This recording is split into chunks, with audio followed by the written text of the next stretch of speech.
Good morning. My name is Brian Yamamoto, representing Cognition Learning Center. We're now in Allerton Garden, part of the National Tropical Botanical Garden. And today we want to feature two plants here. The tall plant you see behind me is sometimes called snake plant or bowstring hemp.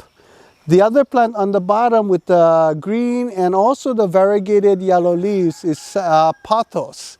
It's a very common plant we find in nurseries for houseplants. So I'm standing in front of pothos as well as snake plant, or otherwise known as mother-in-law tongue. And these are very popular houseplants. And it has been proven in laboratory experiments that both these plants in closed chambers have been able to remove things like benzene and formaldehyde. And where would these chemicals be? They come in building materials, for example, in press board and other sorts of things that you might use for home improvements in your house. So again, mother-in-law tongue, which is the long skinny one, and the pothos, which is the heart-shaped variegated green leaves. Both these plants are really ideal to be used as houseplants. Let's revamp some pots for our indoor plants.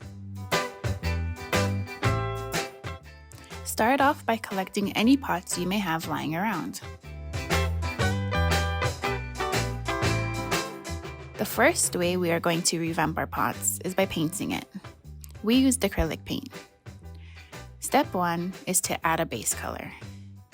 Next, sketch your design. We made a cute face. And then finally, paint it all in.